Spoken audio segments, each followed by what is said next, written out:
Hello everyone and welcome to the Sustainable Food Trust podcast. Today we are at Groundswell. It's day 2. You may see some of us were a little more dishevelled than day 1. I could probably do with a shave. But we're in the podcast tent, which is run by the Sustainable Food Trust, and it's very generously supported by the Rothschild Foundation.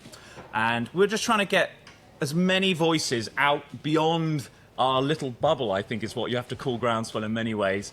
Get them out there and try and get as many people at home listening and watching us. So welcome. It's lovely to do a podcast in person rather than over the internet.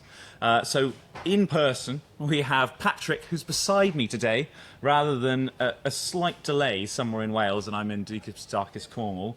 We've got Tom Heap here, who many people might know from the radio, on Radio 4. He presents Rare Earth, but also is a regular on Countryfile. And then my brother's here. So my brother Dave is also here, come up from our farm, Resiwick in Cornwall. And the reason we've come together for this session is we're talking a bit about land use. It's a broad topic, let's be honest, but it's a huge, huge part of what we need to do. It's a huge part of moving towards sustainable regenerative systems. We need to work out how we can make the land that we have in the UK, which is not a lot, honestly, work the best for us, for producing food, for nature, for social good. It's for so many different purposes. And how do we square that? Patrick, just give us a little overview of your thoughts on land use and land. Well, it's nice to have, just to say, first of all, it's nice to have two Oateses here. And, ganging up on you. Yeah, you don't know what you're in for yet. What connects two Oates and me? Well, you're both Nuffield scholars, and you both got Nuffield scholarships in the same year, is that right? That is true. And I am a failed Nuffield scholar. So we're in a sort of club.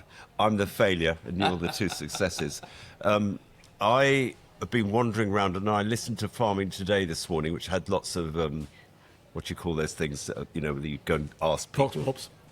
Vox pops, yeah, Vox pops.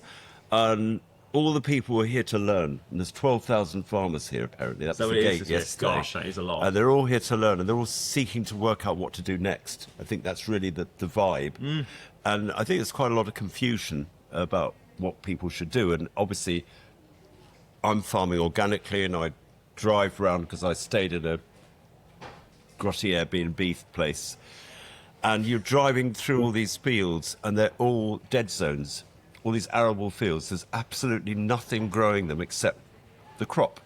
And I'm thinking, well, if the regenerative movement was to really take off, it wouldn't just be all arable fields in this part of Hertfordshire. It would be mixed farming with a crop rotation, with a fertility building phase, which, interestingly enough, is what John Cherry has decided to do, which is quite significant. I spoke to him yesterday, and he's one of the founders of Groundswell. Yep. But I don't think the economic and policy conditions are such that it is stimulating that wider transition. Not from what you look at around here, but the potential for something big to happen is enormous. Otherwise, why would you have 12,000 farmers here? Absolutely. Yeah. What do you reckon, Tom? You've written a book on land use. We were having a good listen on the way up, actually, in our Land Rover. We were trucking 7 hours up, and I've read it before, but actually we had a listen as well. And there's so much in there about these conflicts, but it's policy, but it's nature. Everything's fighting. It's the food companies. It's all the systems against each other. But do you think you can square it? Do you think we have the space in this country to do everything we dream of? Not that we dream of, but possibly what we need. You can't always get what you want, but you might get what you need. Try very hard, you might get what you need, as the Rolling Stones said.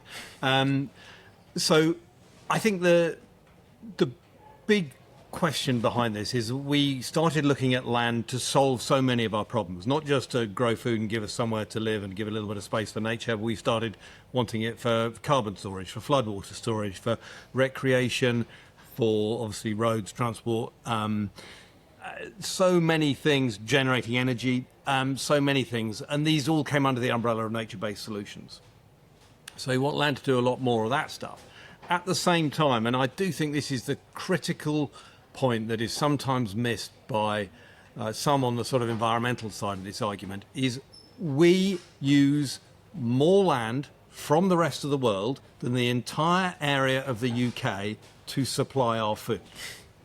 So that's the footprint we demand from the rest of the world to supply a good proportion of our food. That's what I call ghost acres. Yeah, The yeah. farming ghost acres. The ones people don't see. Yeah, you hear the same in sort of other parts of our economy as well, that we're exporting our impact, we're letting other countries take the impact.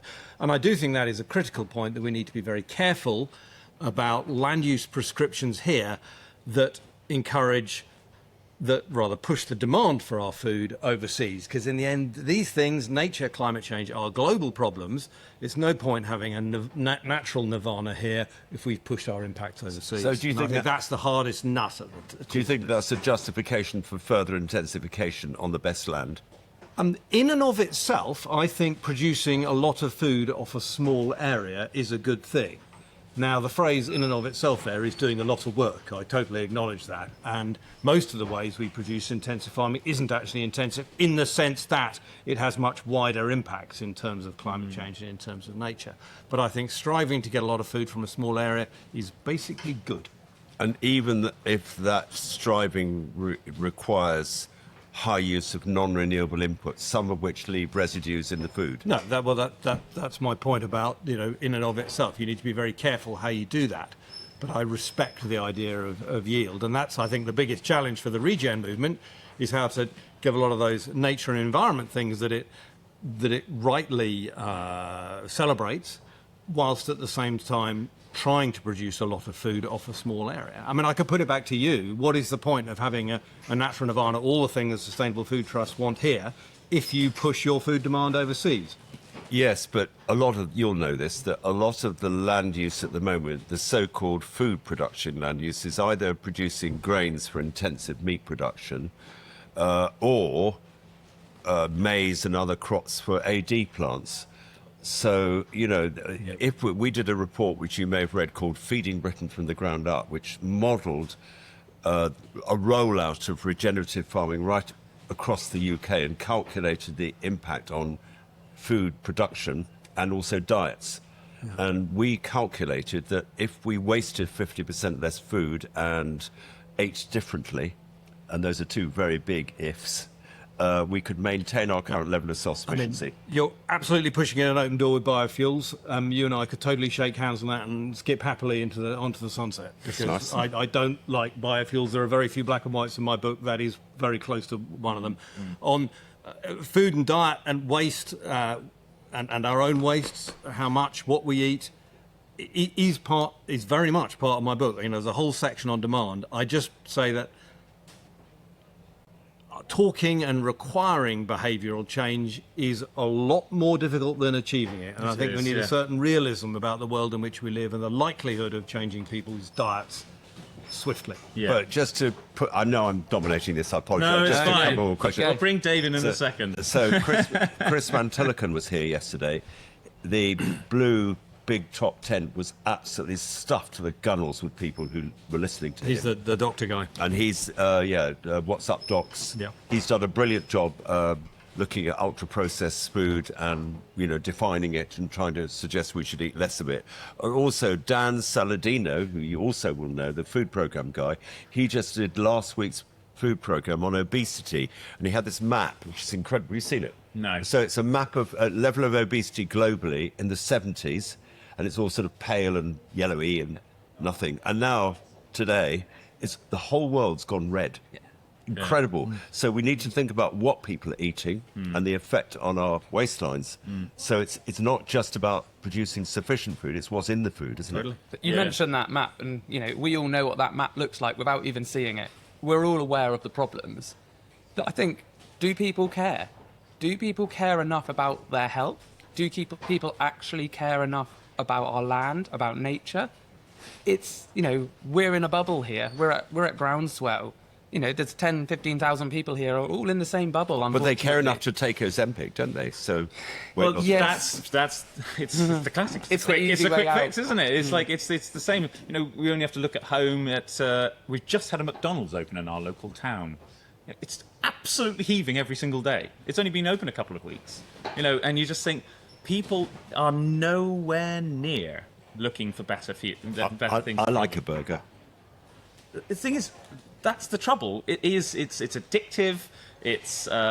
People have no desire to let go of a lot of those things. And I bet it's a drive-in one as well. So It's absolutely both. Absolutely both. They've got an electric car charger outside, which I was pleased about. But other than that, yeah, it's a difficult thing to deal with when these things aren't getting less; they're increasing at the moment. But still.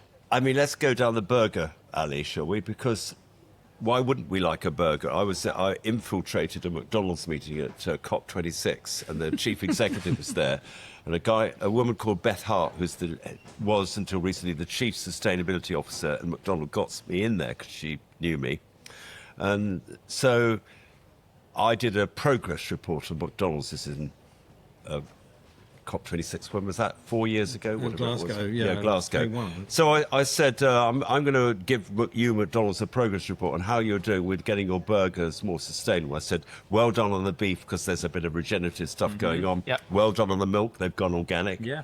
More effort on the French fries and the bats needed. But if McDonald's went properly sustainable and regenerative, what's wrong with a burger? It's true, and McCain's were on stage at another event recently. They make all the fries for McDonald's, That's right. They're big into regen in their way. I suppose land use people would say what's wrong with the burger is it's kind of what you were driving at earlier, I think, is the incredibly inefficient use of land that it takes to create a vegetable protein into a meat protein. Yeah. And that's what gobbles up a lot of land.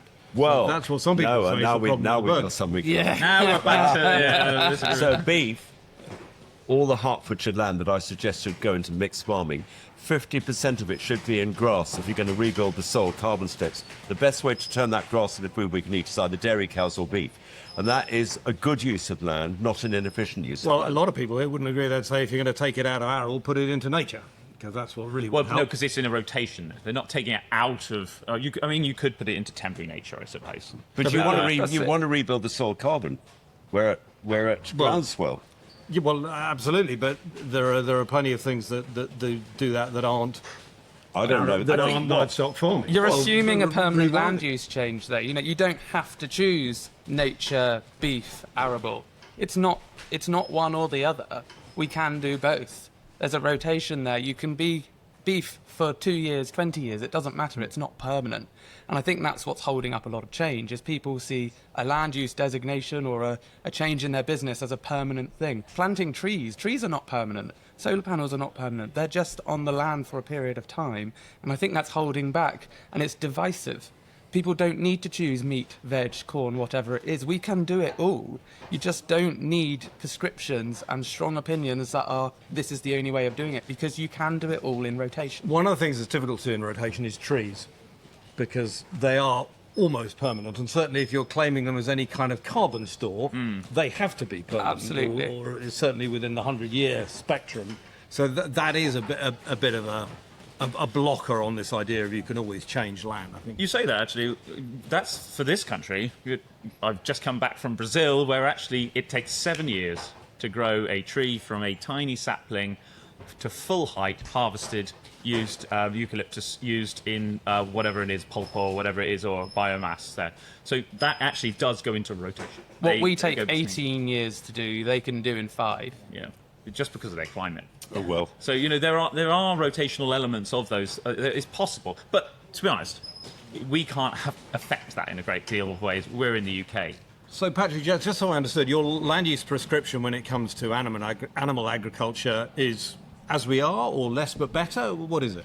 It's hard. It's mass extinction of factory chicken and factory pork. So more than 50% of all the grain that is grown in the UK currently goes to feed chickens and pigs in basically horrible industrial conditions. So it's the end of cheap white meat. But paradoxically, because you're going to put more arable land into fertility building as part of a proper rotation, you'd have a bit more mixed farming in the West as well. But overall, you're going to have probably a slight increase in grassland, which means less grain fed to dairy cows and beef, and hopefully none to beef. But you fatten the beef on grass, And so in terms of a post-regen transition diet, we can eat quite a lot of beef, lamb and dairy products, because we'll need those animals whose products can give farmers money and us food to eat to make it work. So to all those on the climate side who say the biggest lever you can pull to reduce your climate impact yourself is to cut meat out of your diet, you'd say what? I'd say if you look at the carrot fields of the fens, they're worse on carbon than, say, my dairy farm in Wales, which looks as though it's carbon negative. In other words, we're sequestering more carbon than we're emitting, because even though the cows do emit methane, you'll probably know this, there's two different calculations to work out the impact of the methane climate, and one's more advanced than the other, and the Climate Change Committee is still using the old one. But even if you take that out, the way we graze our animals sequesters carbon into the soil, so that more than offsets our emissions. So actually, it's not the cow but the how. And the big debate, which has demonised cattle unbelievably and unbelievably unfairly, needs to take account of the fact that cows can be part of the solution. I wonder if even you knew that. Well, in my previous book, 39 Ways to Save the Planet, absolutely a chapter on can we make cows climate friendly, and there are, as you say, a lot of different steps that would help. I would say the jury's still out, but there's certainly ways of reducing their climate impact hugely. Absolutely. And better than that, I'm saying cows can be part of the solution if correctly managed. Fair enough. Dave, what do you think? You've been all over the world. The reason we brought you on this panel today, it's not just because you're my brother. I mean, of course it is. It was an easy win. It was an easy win. It was an easy win. No, because you've also done your Nuffield Farming Scholarship looking at stacking land uses for productivity and sustainability. Is that right? And tell us what that means and how that can be applied to all these kind of arguments we've just been having. Yeah, it comes back to the same thing we were just saying, not the cow but the how. That applies across the board. Every single land use, every farming practice. It's not arable, vegetable, build houses, nature. It's not and or, it is and or as well as. Yeah. You know, it can all be done, and it's how it is done. It is so easy to say, I don't like solar panels on land, I don't like beef. All these different things are just so oversimplified partially because people don't care enough about it, but also partially because it's complicated and it takes a lot of headspace to find out the details. But from everything I've seen, we can do so much more by not dividing our approach. You know, we can do it all at the same time. That headspace point was exactly why my book is called Land Smart, because I think you need to be smart about it. And this idea of multifunctioning land, not absolutely everywhere, but kind of having that as the initial approach. Okay, I'm doing this. What else could I do here? You know, could I have solar panels amongst it? Could I be sequestering carbon? Could I be promoting wildlife alongside the food production that I'm doing? In a housing estate, you know, could I have nature and could I have water storage and all these things? Yeah, they are, as you say, we've a like-minded soul here. Yeah. Another person to skip off into the sunset with. You know, I think it really is doable. I'm very glad you found, and you look globally. I look globally, you know, and even building houses, you know, that's a permanent land use change. Don't get me wrong, but I went to America and looked at several agrihood developments where they are built around an agricultural community ethos where food is integrated into the housing development, and there's a whole culture, and that is actually more valuable for the developer. Some of them are just doing it as a commercial way to sell houses because it's a nice lifestyle. But and yes, that's fine, because if the side effect is people producing more food, having more nature-friendly gardens, having a better community, having a better brand for rural agriculture and our rural communities as being positive rather than the problem, and reframing farmers as the solution, then build houses in the countryside. Just make sure they work for the community, for nature, for food production. It can all be done. But people would say, oh, people are building houses. Yeah, a road, there's not much you can do with a road, but people need it. But it is the way it is done, and what I've really tried to do is challenge myself, and I've gone to intensive agricultural production, I've gone to big monocultures, you know, just to understand why we're doing what we're doing, see the ghost acres, which we talked about. And I think that's really reframed that actually we can do it all, and there's a lot more opportunity for farmers than we realise. And I think most farmers globally, not just us, don't understand the outputs of their farm, positive and negative. Everything we do is doing more. So a herbal ley, we're in a field here which has recently been planted as a herbal ley.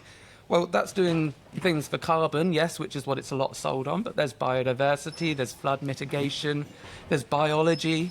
There's so many different things that same crop is doing, but it's only sold on maybe biodiversity, possibly some carbon, but it's not valued by farmers as that. And it's certainly not paid for all of those outlets. Yeah, well, it's interesting that there's now data to show that if cows eat a more diverse diet, which a herbal ley is, that has a positive effect on the nutrient density of their milk and their beef. Yes. And it's sort of intuitively obvious, but I don't think anybody's called that out until recently. And it's also interesting that John Cherry, who I talked to yesterday, I said that he's decided to take one of the 2 farms here at Groundswell into organic conversion. Oh, brilliant. And I asked him whether Groundswell had been an influence on that. And he said, absolutely. He said, I've been learning the whole Groundswell process, which is now 10 years old this year. They've been on a journey, and that's their conclusion. Isn't that interesting? And one of the things he said was that he stopped using Roundup, which he used to use every year, and he's noticed a positive difference in soil fertility and just the whole kind of It's a very simple way to cut the crap, to be honest. Organic exists. It's never going to become... We're never going to get all the farmers to go organic. And, it's branded as its own thing, and regen is kind of a way into that approach. But I think... But don't you think, excuse me for interrupting, but don't you think even this label, organic and regenerative, in a way is not really the point? No. The point is we're farming, and the whole regenerative movement encourages us to question whether there are regenerative outcomes to our farming practice on climate, nature and people. And that really unites the organic and the regenerative movements. Absolutely. All of us want to regenerate what we've lost. I think regens, in my opinion, should be a movement. And what really worries me is trying to put accreditation on what is a set of principles. Organic has, rightly or wrongly, become an accreditation standard rather than a principles. I think it's gone too far that way. And regen is following the same footsteps. And it's alienating people. And I hope it doesn't go to that. He wants to monetize it, isn't it? Probably. There you go. But it's I think it's good to monetize it. I think measurement is the reconciling solution to this issue, because there are a lot of organic farmers here at Groundswell. There are a lot of regenerative farmers, and I think if you ask yourself, should it be certified? Should there be a regenerative standard? I would say no. But if all the farmers measure their impacts on climate, nature, and people, collect data, and then use the practices which best regenerate their capital, that would be good. The data's expensive, isn't it? Well, I'm paying... I was just in a conversation about this just outside good this data marquee. is expensive. I'm paying the Soil Association currently, I think, about £3,000 a year for them to tell me at the end of the audit, which I designed or helped design, that I'm not cheating. Yeah. Well, I already knew that. Yeah. I'd rather that money was spent on measuring my regenerative outcomes, so I had a sustainability score, and there was a very positive conversation going on within the Soil Association and their sister company, Soil Association Exchange, about whether you could bring the two together, so I can use some of the £3,000 I spent to the Soil Association to get for them to collect my data and tell me how I'm doing, because that's what I want to know. Add value to your farm. Yeah. I still think there is a danger in all the government incentives going towards carbon nature, which in my heart I absolutely agree with, if that is going to encourage less productivity here and more import from overseas. And I remember speaking to senior people in Natural England and saying, have you thought of this in the design of your things? No, we haven't. No. And I think that does remain a real question. And I am on board with some in the National Farmers Union when they talk about this, that we need to consider that. But I think it has to be part of the argument. Supposing the nutrient density of my carrots or my cheese could be proved to be significantly higher than the industrial equivalent, wouldn't that mean that we need to produce less of it? There's an awful lot of ifs in there, and I just think that I think that's slightly dodging the core question, which is that if our policies are in effect encouraging less food production and more of other things which we deem public goods, is there a potential downside in that, or likely downside, I'd say, in increasing the ghost acres, which you just talked about? I think there is a lot of space, though, in our landscapes of just, to be honest, just not everything has to come out of production. Some things could just be made better at what they're doing. So, like, even look at our grasslands. I guess that's his carrots point, that he can make better carrots. He can make better carrots. No, but for nature too, not just the carrots themselves. So you only have to look at grasslands. Most grasslands around our country are monocultures. They're deserts. They're ryegrass. There's no reason for that, really. There are so many reasons to put in a herbal ley mixture or a diverse species in those pastures, which could have immeasurable impacts on nature without reducing any production. A lot of the regenerative things around here, when you talk to so many different people, and we've interviewed a few people who've said, we don't actually necessarily need a higher price because our regenerative system, once it gets going, once the biology comes back to life, once we manage to achieve our goals of regeneration, actually our costs go down in production and our yields stay pretty much the same. Yeah. I think you're on that, the price thing. All the farmers say, if we're not making money, how can we do the environmental things? And I went to a friend's pig farm who had a lot of pigs in less space than I was comfortable with. And I said, why don't you build a bigger shed and give them more space? It's, as a percentage of the turnover, a very small amount of money. And he said, oh, well, it wouldn't pay. You know, I need more money for my pork to cover that. So I said, if you got 10 pence a kilo more, and on this big farm, let's say he made another £100,000 across the year, would you spend that on a new shed? Or would you keep more pigs because they're now making good money? And we all know the answer to that. And I'm not criticising him. I think most farmers, it's human nature. So if you want higher welfare or environmental standards, it's got to come through public or private or outside investment, not through it's also high got to farm come through regulation, hasn't it? Because if you only with regulation do you stop the bad undercutting the good? It's got to be both. It's surely a combination of regulation, bring the floor up, but also payment or public money for public goods. That's what Michael Gove called it, but actually it should be public and private money for public goods. Trusted measurement. So if a farmer is regenerative, as I hope I am, I would get paid for the incremental carbon or the increased biodiversity in the fields or more nutrient-dense carrots, if they are. But you have to trust the measurement. And at the moment, we've got everybody marking their own homework. There's a lot of accusations of greenwash. If we could harmonise what was measured, and every farmer was actually measuring it was DEFRA-controlled, or in our case, Welsh Government-controlled, I think that would enable me to get more money for farming in a more environmentally and climate and people-friendly way, and your pig farmer too.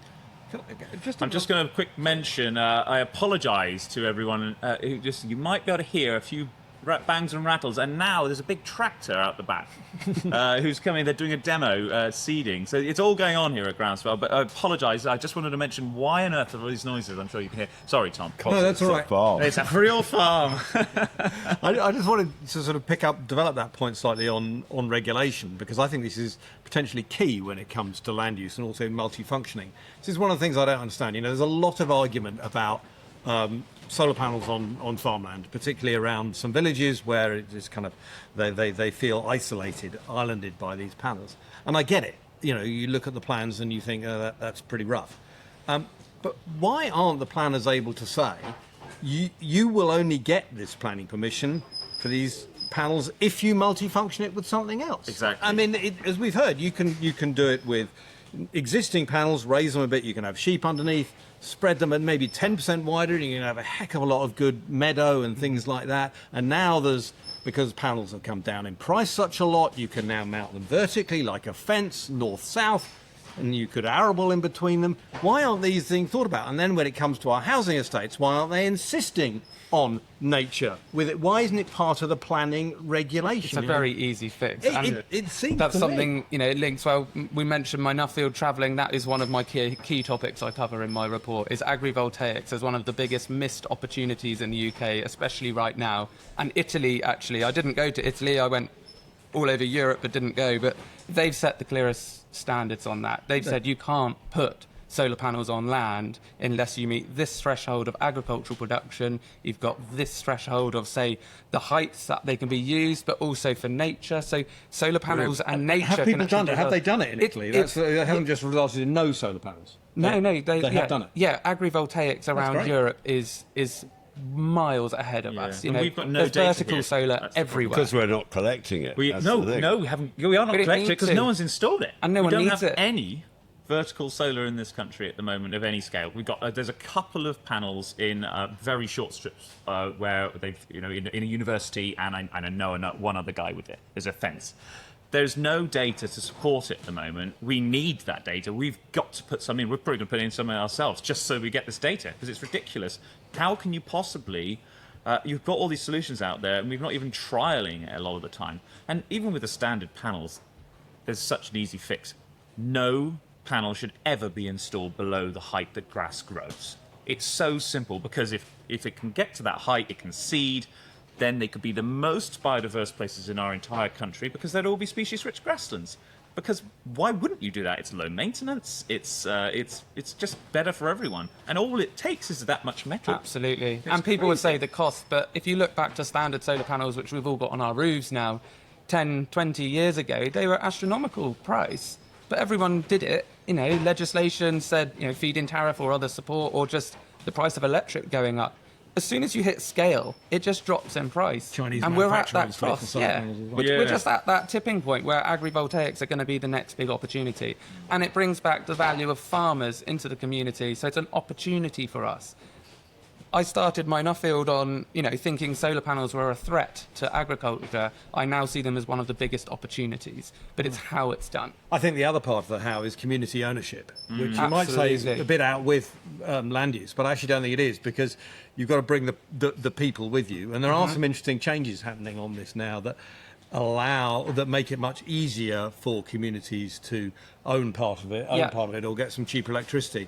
And I just go, about 15 years ago, I did a panorama about green energy. And one of the places we looked at was a village in Scotland where the big turbine development was happening nearby. They were pretty uneasy, but then some smart people in the village said, what about if we raised the money and owned one ourselves? They did that. It was quite easy to borrow the money, easy in inverted commas, because it's a guaranteed return.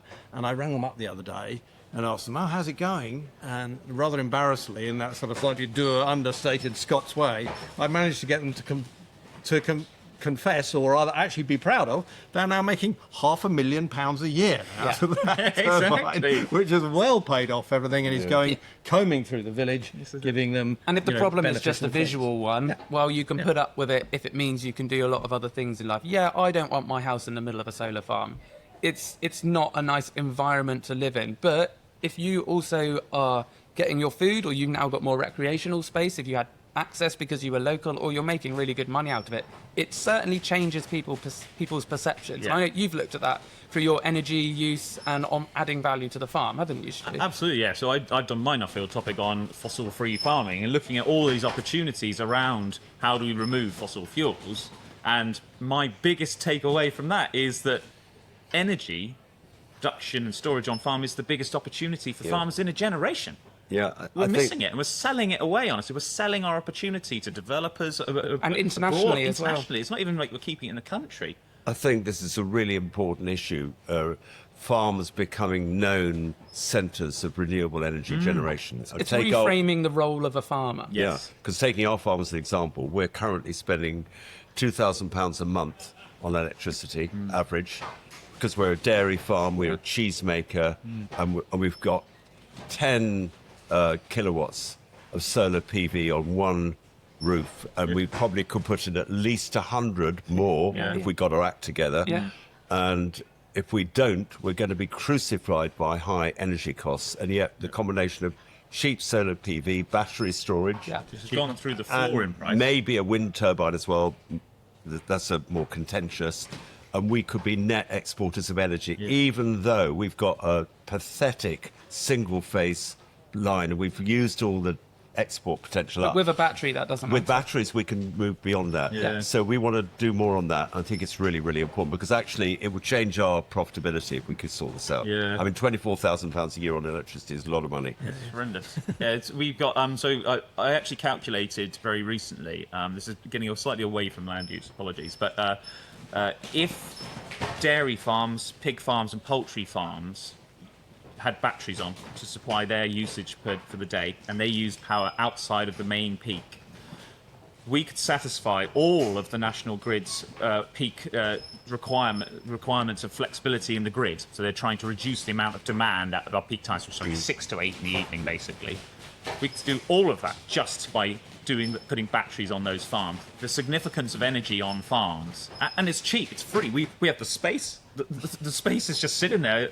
The space to us as farmers is very cheap, and and we also own the spot where you connect to the grid. We own the lines where you go to the lines. We normally have a digger. We can dig the grain, the holes. That is a new definition of battery farming. There we go. Ooh, it's a good one. It's a good one. Oh dear, consensus is breaking out. Thought we could have more of an argument. No, Well, but I'm It's sure we so can find some blindingly territory. obvious. yeah, this is it. Go on then, Tom, have a go. No, actually, I thought it was briefly worth unpicking something that you and I both actually agree on, which is biofuels. So the reason that I'm particularly frosty about biofuels is that they are just incredibly inefficient. It's the sort of Exactly. science of them. Yeah. If you want to turn sunlight into usable energy, just about, biocrops vary from being anything between 50 times less efficient than a solar panel to something like 400 times less efficient. And it's absolutely incredible how paltry it is. And it sounds rather rude to be harsh on photosynthesis, given it's the sort of foundation equation for life on Earth. But it isn't actually terribly efficient, and it only puts some of the value into the bit that you're then going to use for a fuel, a feed. For Isn't it something like 19% of the solar energy that falls on a field of grass gets photosynthesized? So in other words, It's much less than that, Is it? actually, Patrick. Yeah. I think so that's why we've used 150 million years of ancient sunlight, which produced all our fossil fuels. We've used that up in 75 years. So that's 2 million years of ancient sunlight photosynthesized into coal, oil and gas in 75 years. Yeah. So you're so right. And the reason for this is because governments screwed up, didn't they? Totally. Cash for ash, biofuels. Yeah. And Terrible I was policy. part of that. I wrote completely in the noughties, total mea culpa. I was there driving biofuel Saabs, thinking this is great, and thinking this is the answer.